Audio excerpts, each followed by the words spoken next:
before we get started officially, I'd like to acknowledge that I'm hosting this webinar from the lands of the Bunurong people of the Kulin Nation, and Emma joins us from the lands of the Gabrielino and Tartavian Indians. So we just acknowledge the traditional custodians of the various lands in which we connect today as well.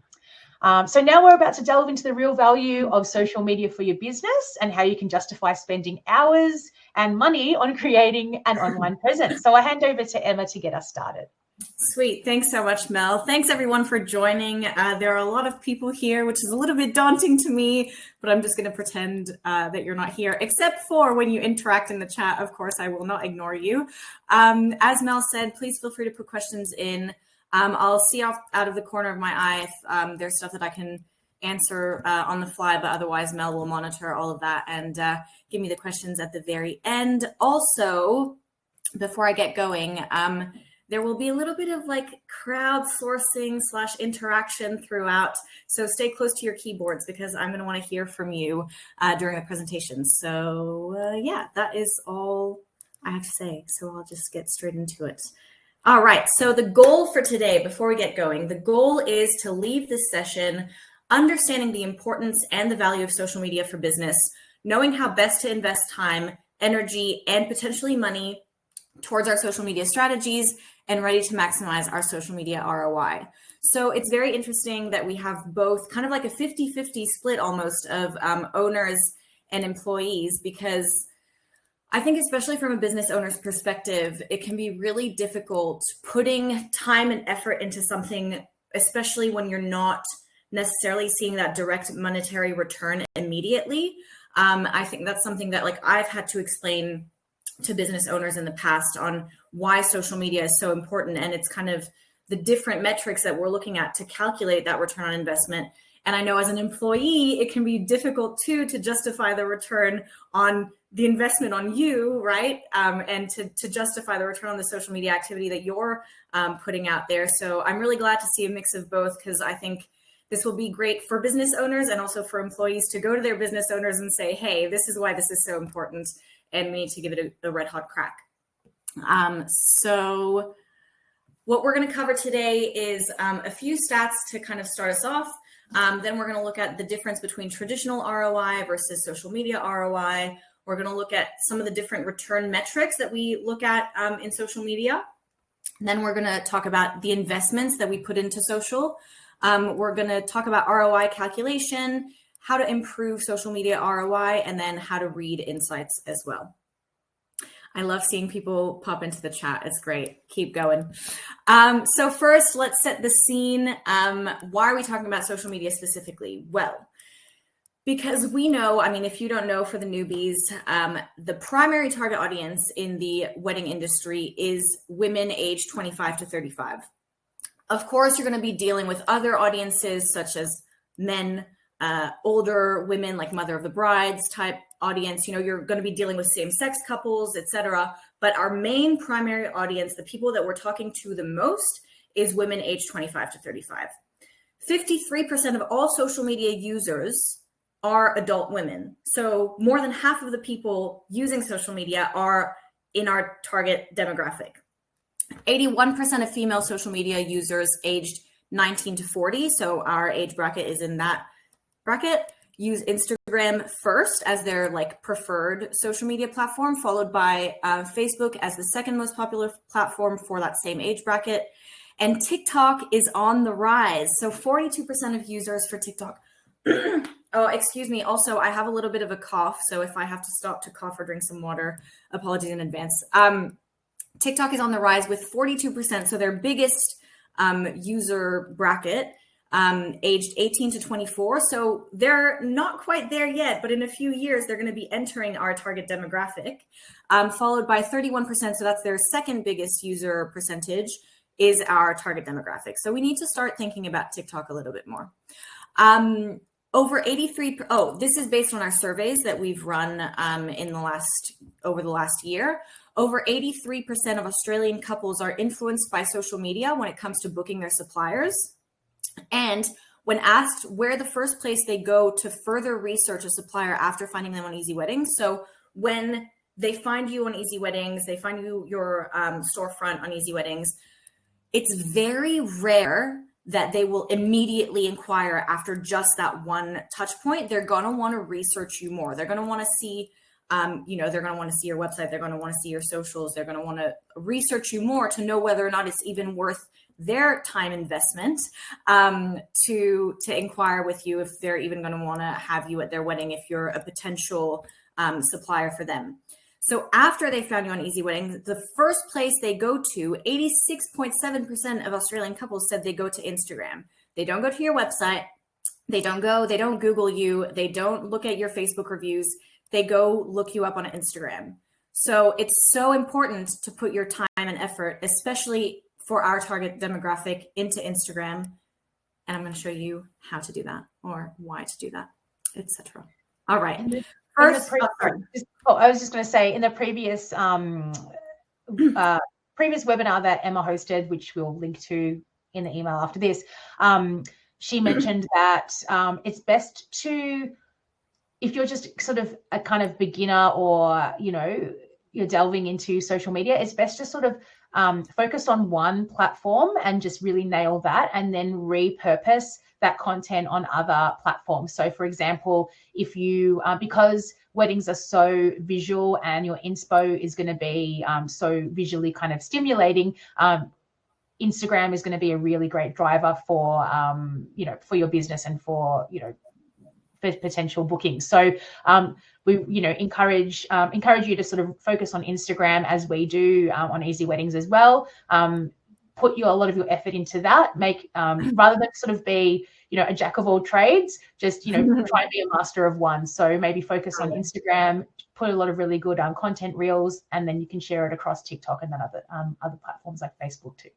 Totally. Thanks, Mel. Very true. And I do speak about that a little bit more later too. So I wasn't going to put this in originally because I was like, oh, is this a little bit too much? But everything that I'm going to be talking about in the next few slides relates back to this. So I just want to talk about this very quickly. As marketers, we think of the user journey as a funnel. So the end of the funnel, the goal at the bottom of the funnel is to get that money, get that purchase, get that transaction going. So to get to there are kind of three major phases. The first phase is what we call top of funnel, which is the awareness phase. So totally, we call them cold audiences. So people who have never, ever heard of you, they've never come across your brand before. Perhaps they're interested in a competitor, or they're interested in the type of content you're sharing, that type of thing, but they've never heard of your brand before. And all of a sudden your reel is popping up on their explore page, or they found you on Easy Weddings looking for wedding photographers. That is the awareness phase. They're just learning about you for the very first time.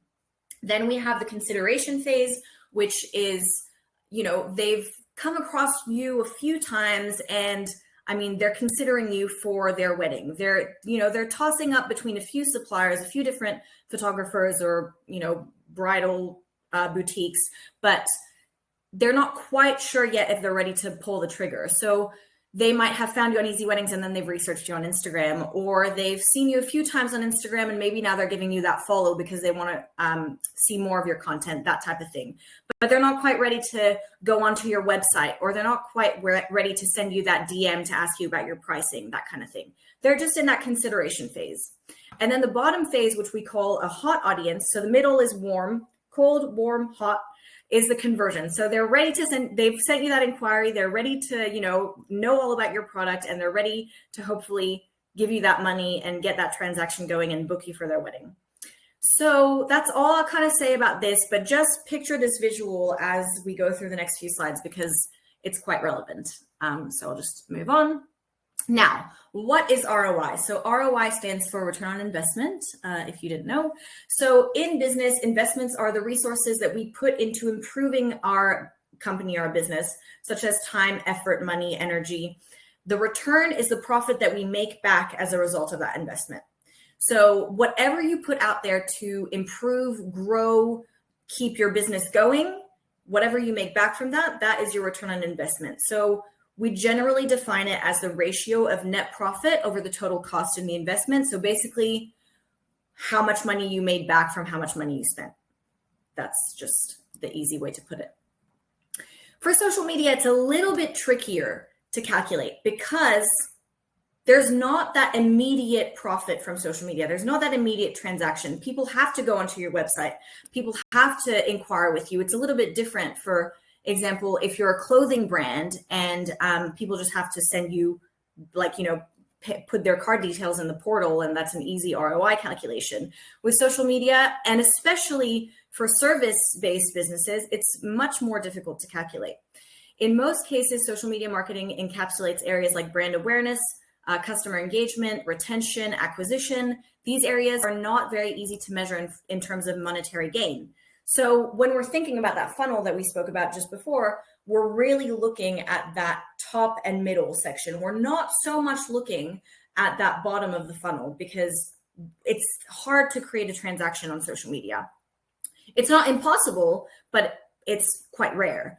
As a result, we often rely on other social media KPIs and then assign monetary value to them to dictate and calculate the social media ROI, so the return on the investment that we're putting out into our social media activity. So get your fingers ready on those keyboards. I want to talk metrics. Aside from direct revenue, so money in the bank, which we'll talk about how to measure that later on, what other metrics do you think are indicative of social media success, aka ROI? What do you think we look at to see if we're being successful in our social media activity? Some people have said reels, engagement, shares, saves, conversation. That's a really great point. Likes, follows, shares, inquiries, views and likes, venue tour. So bookings and indirect inquiries, engagements, audience reach. Most people are saying, reach, engagement, comments, and then the actual inquiries. Have you all been to my previous webinars? I have fans out there. No, I'm joking. You are all correct. There are a lot of correct answers. And now I feel like maybe you all should be running this webinar instead of me. Anyways, so we're going to be looking at it in that funnel. So we're looking at it from the top all the way to the bottom. That's just how I've put this down. So number one is reach. Sorry, Emma. I just wanted to highlight, someone else, Margaret said sharing of reels and tagging other people, which we love.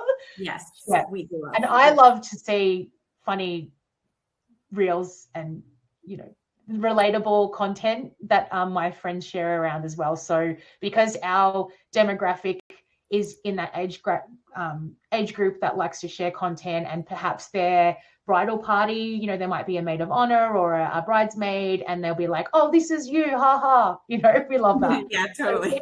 So, keep encouraging that behavior. Nice. Yeah, that's great. I hope nobody else is frozen. I saw Mandy said I froze. Anyone else? But Mandy's back, so hopefully everybody's all good. Let us know. But I'm just going to keep going and pretend that everyone's fine. So at the very top of our funnel, we have reach. That is an important metric. It's all about that brand awareness. How far is your content traveling? How many new eyeballs are seeing your brand and your content? It can be a little bit trickier to measure and to nail than other KPIs that we're going to go through after this. But it's really important to understand and to track, to start to understand what kind of content is more likely to be seen by a wider target audience. So for example, for me, I've put a few examples in this slide. Hopefully everyone, I don't know if people can see numbers in this, but on like the middle left-hand side reel, I knew that wouldn't perform as well as other reels because it was a promotion for one of our venues who was doing an open day. And of course, being a venue in a specific city, we've got 50,000 followers, but of course, only a portion of those are in that city. And then it's promoting an open day. So of course, people aren't necessarily interested in that date. You know what I mean? So I had a feeling that wouldn't perform as well as the stuff that I know will perform well, which is inspirational content, relatable humor kind of content, reposts and emotional type of stuff. Understanding what's more likely to reach more people is super important. I know people will probably say in comments, like, it's so difficult because I keep posting reels and sometimes they work really well, and other times I think they're going to work really well and they don't. I think it's just the consistency. I've mentioned this before, actually, in that Instagram Reels webinar that you spoke about at the start, Mel, that Mel will be sharing with you with this replay link as well. Yes, Shelly, this is being recorded and sent out after.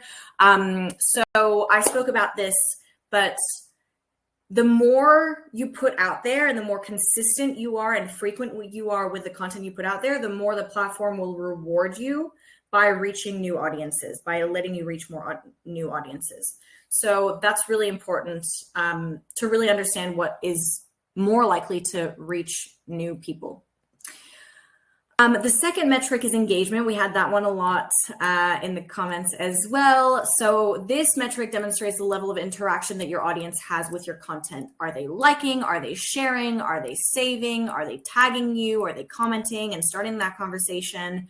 Are they tagging their friends in the comments and getting that, getting you that extra reach of the friends that might have never seen your brand before, and now they've seen your brand and they're going through your content and starting to like the stuff that you're posting. It is a really important metric to understand how your audience actually relates to the content. And if they're engaging with it, then that's a really good sign. Keep posting that type of content. Maybe it's very important to look at the types of engagements, because perhaps, like, for example, for us, we post article posts like, we just released an article about just off the top of my head, celebrity weddings for 2023. And it's just a tile about the article. It's not very pretty. It might not get many likes because it's just like a tile, but I know that it's going to get me a lot of saves and link clicks because people are going to be interested in the celebrity gossip. You know what I mean? So understanding what metrics are important to you with what posts, excuse me, and then going from there. Next is follower growth. So if you're focusing on reach and engagement, of course, from that will come follower growth, because you're really understanding what will, number one, get you out to new audiences. So people who have never heard of you, and they're going to start liking the stuff that you're posting. Even if they're not following you immediately, the way the algorithm works is that if they've watched your entire video, your entire reel, they're more likely to see your next reel in their explore page. Or perhaps their friends have commented on that reel, and so then they're going to start seeing more of your stuff pop up. So you're really nailing the content that is likely to reach new audiences. And then the content is actually resonating and engaging with those audiences. And so people want to see more of your stuff. So they'll give you that follow, and they'll keep seeing what you have to say. The next one is link clicks. So that is more when we're back in our funnel. We've just gone through the brand awareness. We're slowly making our way down to the consideration phase. So now you're taking them away from your social platforms. So perhaps you've posted a new article, blog on your, a new article on your blog. Gosh, sorry. Or perhaps you are a venue and you've got an open day coming up and you want people to register through the Eventbrite link or whatever. This is where people who have been following you for a while and they've been engaging with your content for a while, they are going to show whether they actually have a true interest in purchasing your product or your service by actually clicking the links that are of interest to them.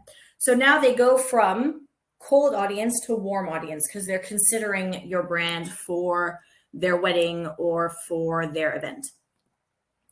Next is leads. So I saw leads in there as well in the comments. Well done, everyone.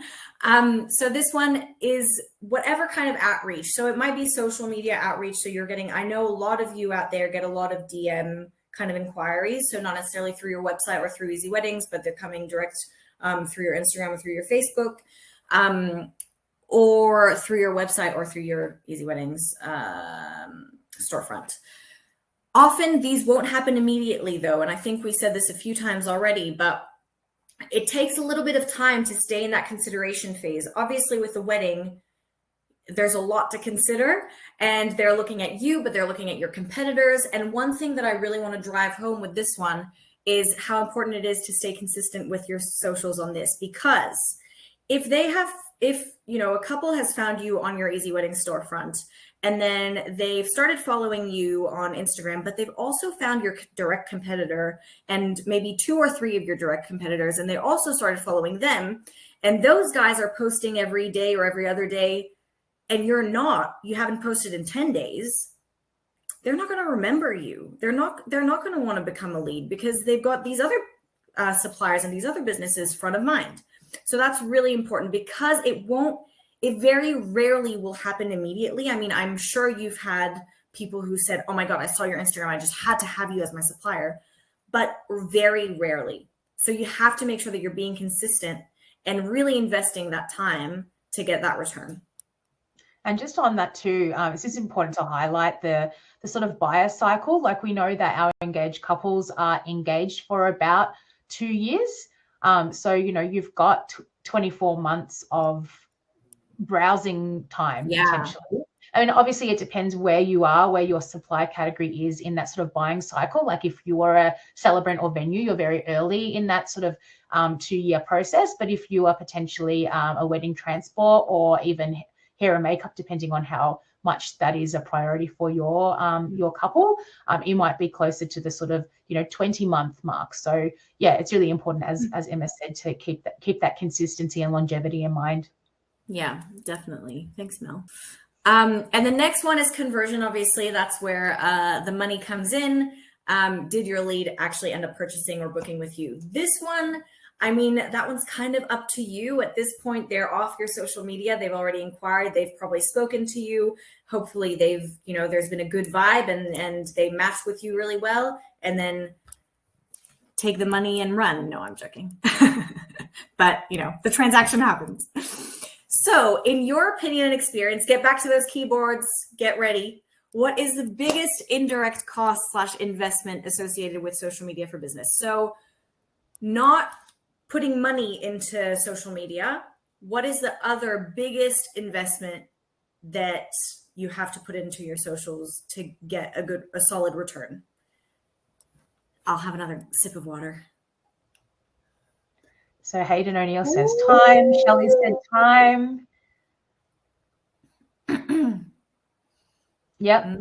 It's a consensus, Emma. Oh my God, I feel like my students are learning or something. That's amazing. Wow. You're all correct. Oh my gosh. Content creation is also one, but that is kind of part of time as well. Spending way too much time to post anything. Yes, correct. Okay, you are all on the ball with this. Time is the biggest investment. It takes a fair bit of time to learn social media. It takes a fair bit of time to create content, to post content, to monitor content. It's all a lot of time. So, and other people have said things like, making sure your content is what people want to hear, and getting the right piece of content, which also takes time. So yes, exactly. It all relates back. It's all brought back to time. So how do we maximize our time investment? Firstly, set a goal. What is your objective from social media? What is your objective from each post? What do you want to achieve? So do you want people to register to your open day? So what's that content going to look like? Do you want people to read your latest article? What's that content going to look like? Understanding what the goal is makes it easier to understand what type of content to post, and takes less time kind of scrambling, trying to figure out like, what's the point of doing all of this? Understanding what the goal is number one. Number two, stick to your content pillars. I've spoken about this in previous webinars as well. I think in every webinar, I bring it back to content pillars, but basically content pillars are your content themes. It's a really easy way to save time, because if you think of 4 to 5 content themes. So for example, you might have testimonials, behind the scenes content, real weddings, meet the team, and user-generated content. I don't think I said any of those twice. If you have those 5 pillars, then okay, Monday I post about user-generated content. Tuesday I post meet the team. Wednesday I post behind the scenes stuff. So it's easier that you're not, again, scrambling to try to figure out, what am I going to post about today? Oh gosh, I'm just going to forget about it. I'll post tomorrow, That's really important, to really stick to those content pillars. Embrace user-generated content. We mentioned this already in this presentation, but user-generated content is your best friend. You have worked so many weddings. You have worked with so many different suppliers. There is a bank of content waiting for you to use it. Make sure you use it. You don't have to create new content all the time. You can use stuff from previous weddings. I mean, it's literally your portfolio. That's what people want to see when people are booking their suppliers. They want to see what types of weddings you've worked before. They want to see if your style is matched up with what they want for their wedding style. It's super important. And the easiest way to do that is by using user-generated content. So everything that you're tagged in, obviously I've mentioned this as well, but credit where credit's due. Make sure you tag the people that were in the wedding too. That's really important, but just make the most of it. It's like free content. Ask for permission to use if you're not sure. If it's the photographer's content kind of thing, and you don't really necessarily have that relationship. But of course, between suppliers, we all want to help each other out, and we want to grow our businesses. And I mean, that's just the easiest thing you can do to save a bit of time with content creation. And then schedule ahead. That is, I will drive this one home. It will save you so much time. At the end of every month, like the last week of the month, sit down for an hour or two and start scheduling like 3 posts a week for the next 5 weeks. For the next 5 weeks, excuse me. And that will then, again, save you time later on to be like, oh, shoot, I haven't posted anything in like 6 days. What am I going to post about today? That is so important, and it will save you so much time. Also, it helps with the time blocking. Like I find myself when I make my own social content, if I spend, say, 45 minutes and just schedule a whole bunch of content, it's more time effective to do that than, scramble and try and devote 15 minutes every day or so to posting something. It's just more efficient to do it in one block. And just before we move on to, in terms of the user generated content, it's really important to, maintain those networks, broaden your networks. If you're working with different suppliers, get to know the photographers in your area, see if you can, if you're both working at the same event, to, ask to if they can send you their photos later on, or, just network is really important. And also a lot of contracts from suppliers will mention in there, like, do you give consent for me to share your content on my platform? So you don't really have to go back later. So thinking about adding that to your contract, if you haven't already got that in place, just saves a lot of time later on. So something to think about. Totally. And just Kathy, on your question, only 3 days a week, not daily. I say 3 days a week as a minimum. I think that if you want to post daily, go for your life, definitely. I mean, again, the more consistent and frequent you are with your content, the more likely the platform is to reward you and, give you new viewers and all that kind of stuff. But minimum 3 days. So if you're really strapped for time, you're a, business owner, you're a sole trader, it's just you and you have kids and you have a million things to do, try to schedule about 3 posts a week just to get that momentum going. That's kind of what, as far as which days are best, that's kind of the stuff that you have to test out. So you will see that for your brand, and we'll get to that in a second on how to read insights. But I can't really tell you that. I can tell you, however, that probably the best times to post are 7 a.m., probably like 7 a.m. to 9 a.m. when people are like on public transport going to work, or they're, on their phone having breakfast, or 7 p.m. to 9 p.m. where people are like sitting on the couch scrolling aimlessly, or, getting ready for bed, or in bed scrolling aimlessly, that kind of thing. Early morning, late night, best time to post. As far as days, I'm not entirely sure. That will depend on the metrics that you can find on your insights. I see there's more questions coming in, but I'm going to move on, and we'll try to answer as many as possible at the end. So my favorite tools to save time super quickly. This is not sponsored at all. You can use whatever scheduling platform you use. I've used a bunch throughout my career. I would say Later is my favorite, but I've also used Sked Social. I've used Hootsuite and Sprout Social. I've used a ton. Later is my personal favorite. I think it's the best platform to schedule everything in one place. You can have all of your social media platforms in the one kind of account. There's a small monthly fee. I think it's about $20 a month, but it's definitely a worthwhile investment for the return on time that you are getting. I'm going to make all these like return on investment puns throughout this whole thing, I think. Anyways, you can easily bulk upload all your content, schedule, set and forget. So you just like, if you have like, say 30 posts for the month, because that's just easy. You've got 30 photos to post. You just drag and drop them. Just check YouTube tutorials if that's easier, if you've never used the platform before. But it's really easy to use. I mean, it's like Instagram scheduling for dummies. And there is also like a feed view, so you can see what your scheduling is going to look like, and you can like swap things around to make it look really nice or perfect for yourself. There's a link in bio integration, so all your posts will link to whatever you want to link them to. So again, making sure that you understand the goal of each post and then making it easy for your users to go straight to there, like to that page that you want them to go to. So we talk a lot about in marketing about the fewer clicks, the better. So the fewer clicks your users have to get through to actually get to where you want them to get to, the better.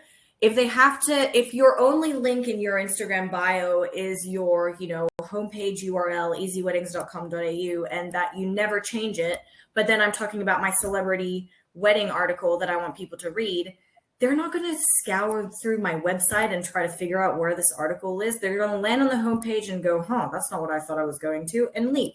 So we want to make sure that we're getting them to the right place. And there's also great analytics integration as well that gives you all that great data to make sure that you're keeping up with your content and getting that return on investment because you're understanding what's working and what's not.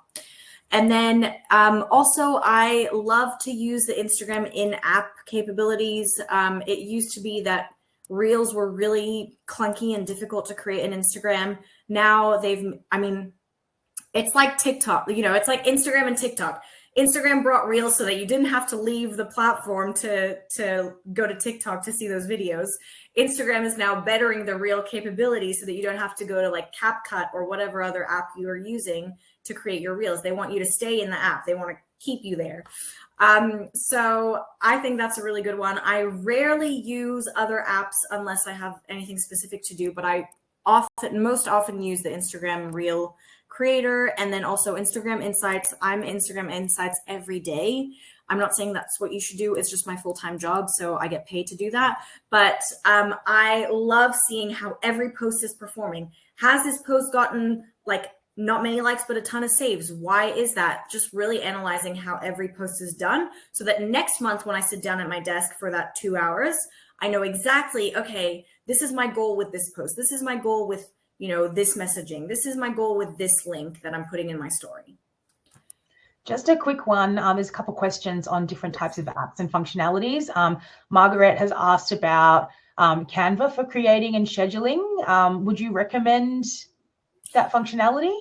To be honest, I've never personally used Canva to schedule. Canva to create, yes, 100%. We use Canva religiously here at Easy Weddings.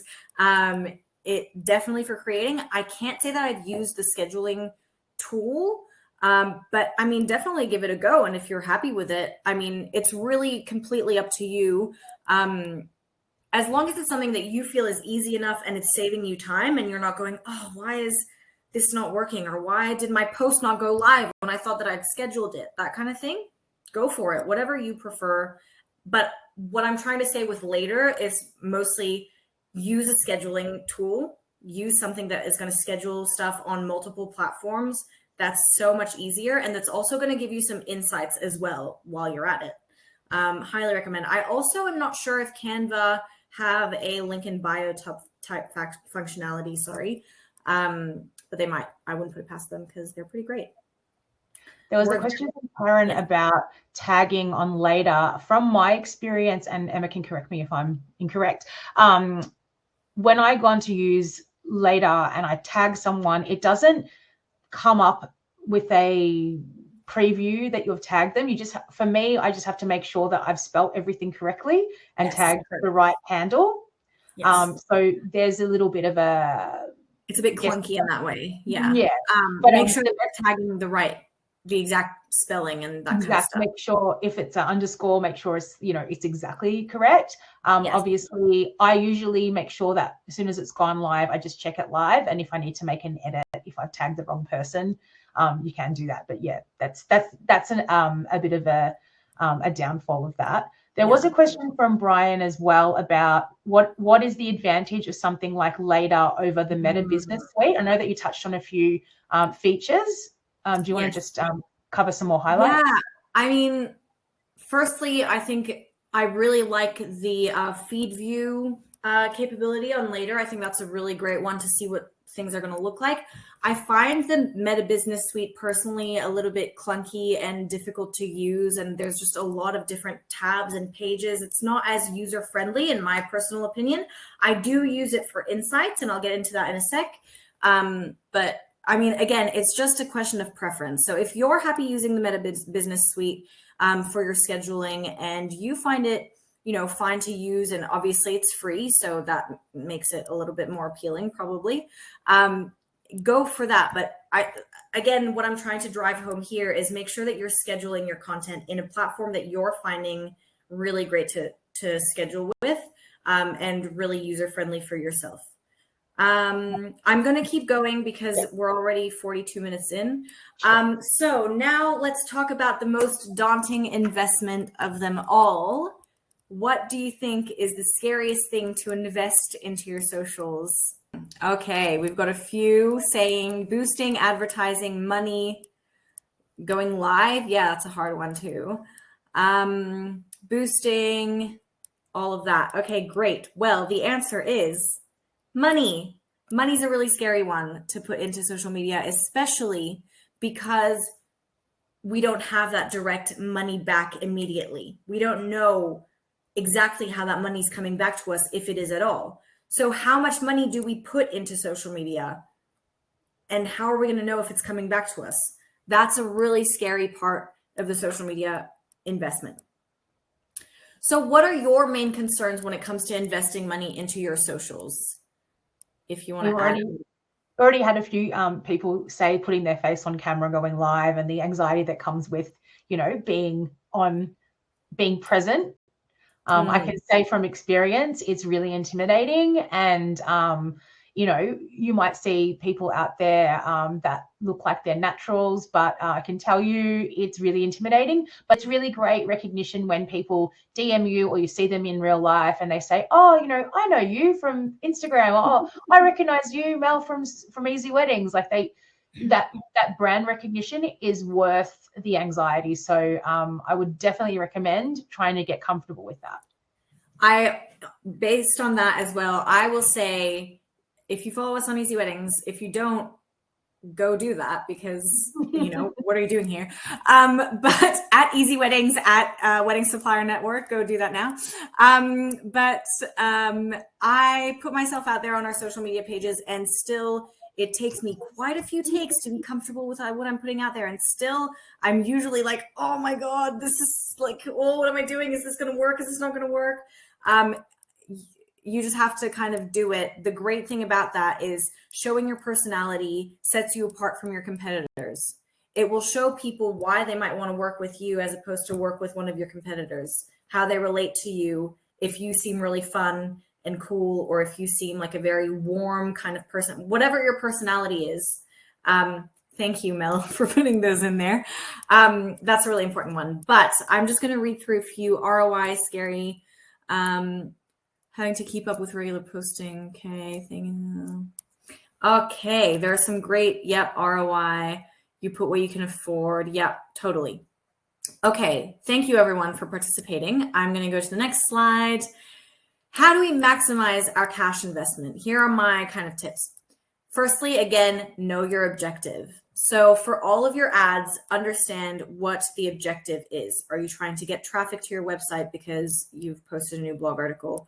Are you trying to get people to sign up to the Eventbrite thing? Are you trying to receive inquiries, direct inquiries? Are you trying to receive DMs? What is your objective? And then set up your ad to go with that objective so that you're making the most out of your budget. Secondly is start small, then scale.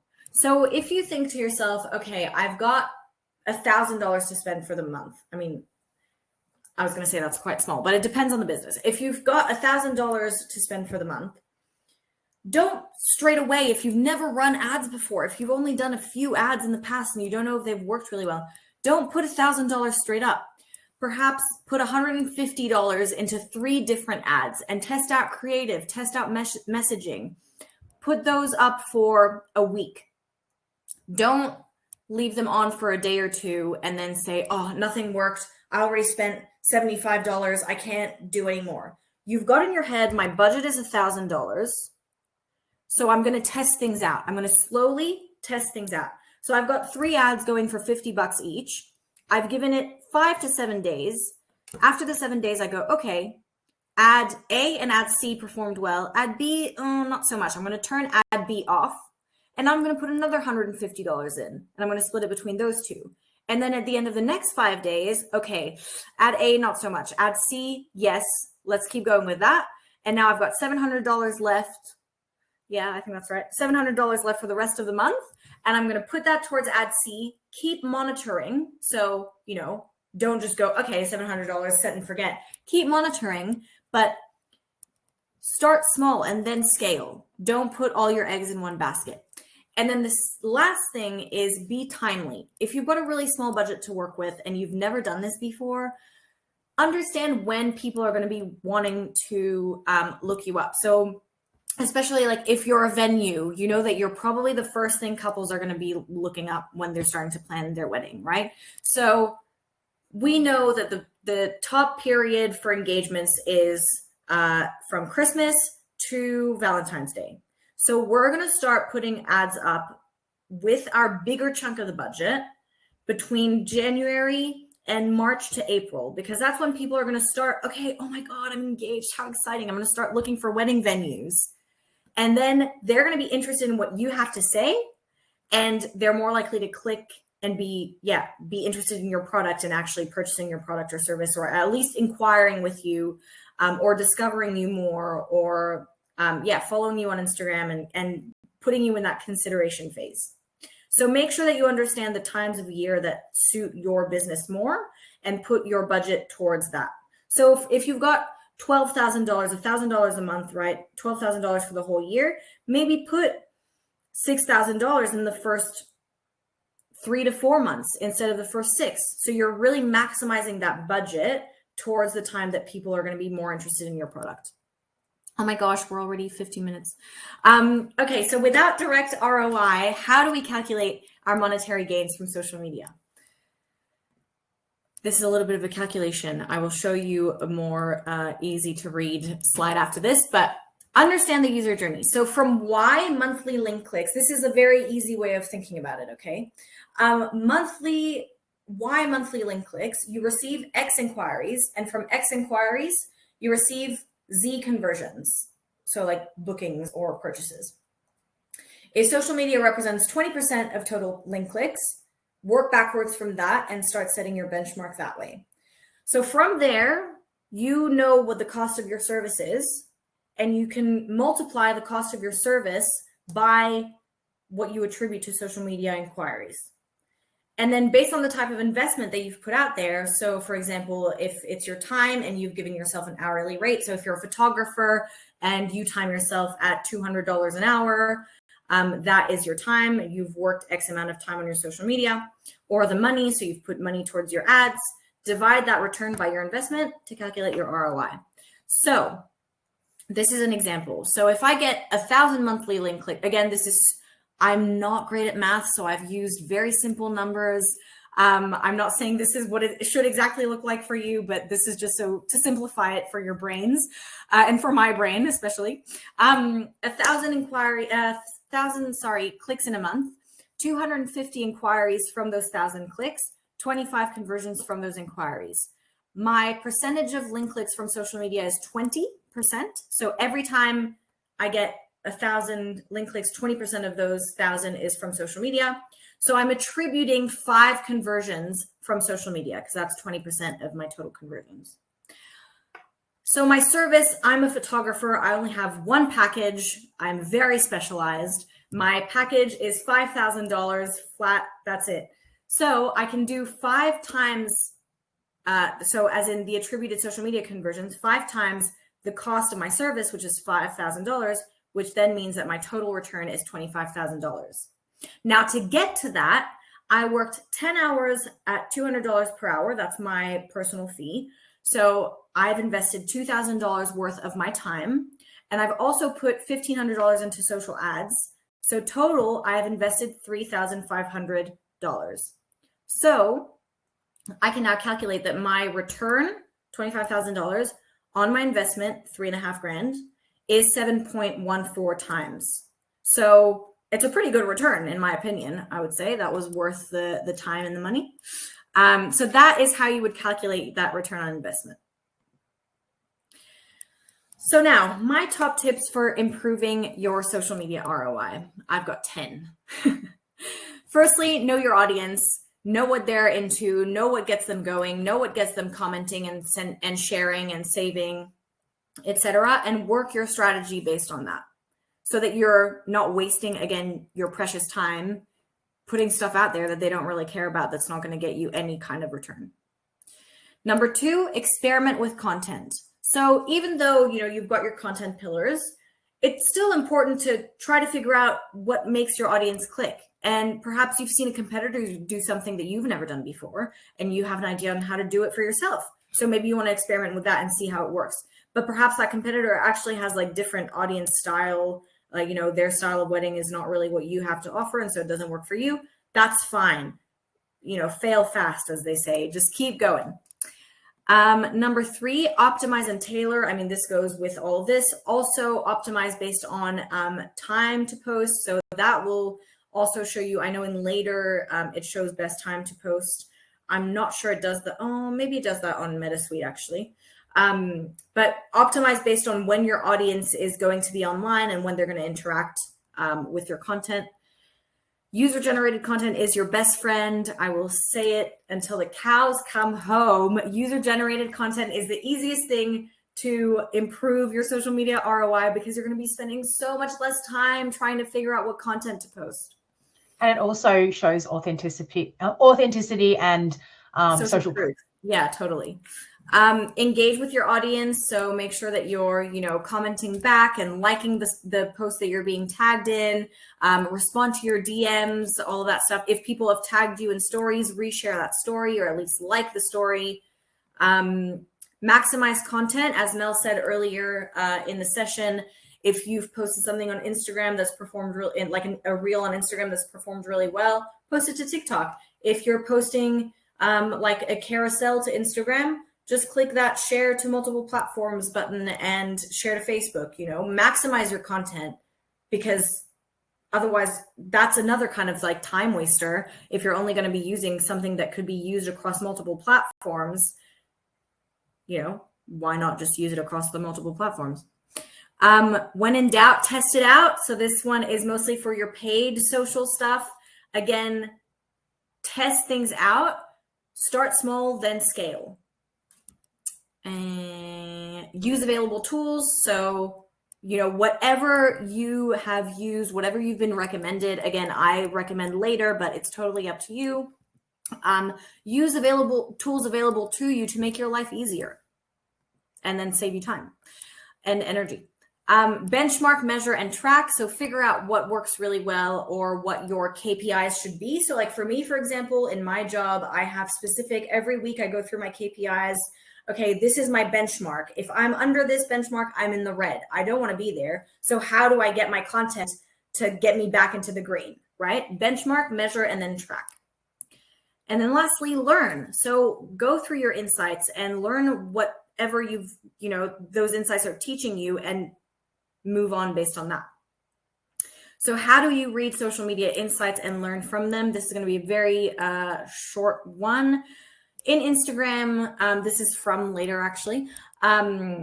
It kind of looks like it's totally not sponsored. I swear. It's just I really do like using their platform. If you go into either that professional dashboard on your Instagram homepage, or if you go in those 3 lines on the right hand side and then go to insights, you will access all of the insights possible known to man for Instagram. Have a play around those. You can see how many accounts you've reached, what those accounts were like, how you reached them, what content had the highest reach. You can see accounts engaged. You can see how many people clicked to your website. You can change the date range too. So you can make it previous month. You can make it last 7 days. You can make it last 14 days. You can make it custom. And then, you can see for each piece of content what the insights are and how many people saved, how many people liked, how many people commented, and then learn from that. And then I have put the Facebook business suite here because I do use it in my weekly tracking. That's a really good one. Also, have a play around. There is a lot of information in here. And then also, if you're using later, there is a really great analytics side integrated with later. But it's very similar. Just go around. So if I've put the link down here, business.facebook.com/latest/insights/overview. If you look at that, your account should be in there. If not, you just have to log in and your business account will be there. And then look around and see what the data is telling you, and you'll quickly be able to figure out how your content is performing and what's getting the link clicks and what's actually getting you from that brand awareness into that consideration phase, and then how we can get them into the next phase, which is getting them to a hot audience. We made it 58 minutes. I didn't go over the hour. That was a lot of talking from me. That's okay. I've just got a few quick questions before we wrap up. So Hayden O'Neill's asked about what's your take on hashtags. He's read that they're basically dead now. Yes, was that Hayden? Yeah, Hayden, that is pretty much correct. Now Instagram as well as TikTok are using much more like SEO keywords type researching abilities. So people don't really use hashtags anymore. Hashtags will not get you higher reach. So instead of doing that, make sure that you're using very similar to like your website SEO, use keywords in your caption, make sure you're using keywords in your like bio blurb so that people can find you. But don't waste time on hashtags. That is a time waster and not a worthwhile investment. Good advice. Question from Cheryl. Does the choice of music have an effect on views? Yes, is the short answer. So that is something that we talk about in the real webinar, actually, how to select music. So when you're selecting your music, you can go into the library and there will be like little arrows next to trending sounds that will help you get music that is more likely to get higher reach. It won't necessarily get you higher reach, not every time, but at least you're using trending sounds that are currently getting high volume of, views across the platform. So I guess it's an algorithm thing. Yes. Yeah. Question from Parissa. Is the reach of posts and stories as good when using those scheduling platforms like Later, etc.?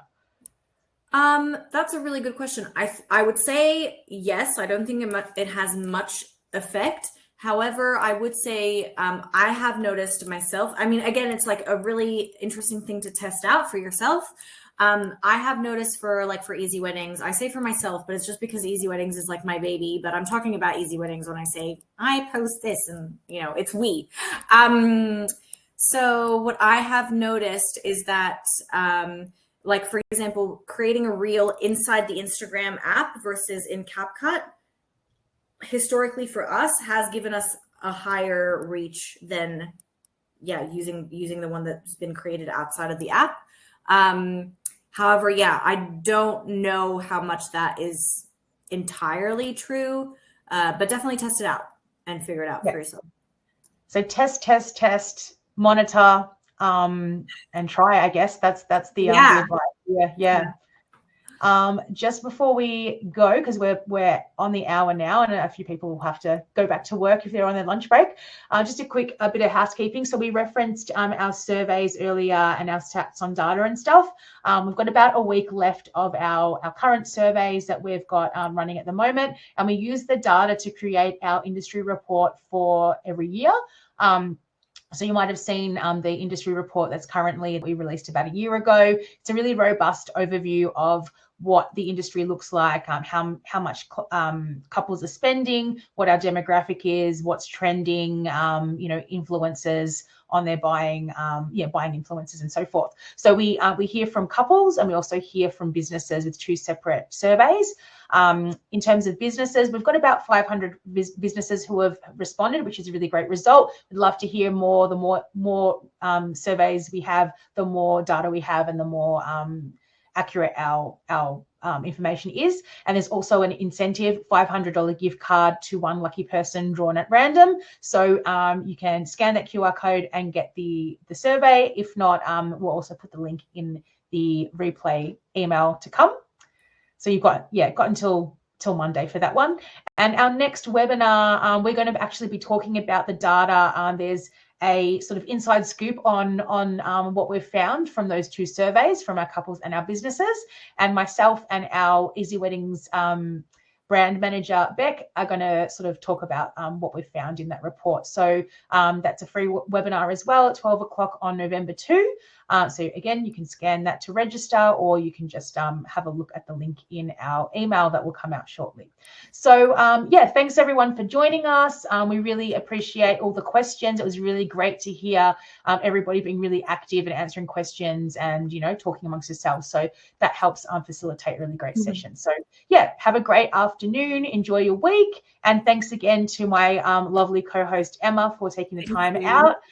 With the time difference, you can probably head off now, go have some dinner and go to bed. Yes, it's bedtime, but it has been my pleasure. Thank you all. Thanks for, interacting with me. It was a testing again, but to see if it would work, and got some really great engagement there. So thank you all for coming. It's been a great pleasure. I'm sure I'll see you around the block at some time soon.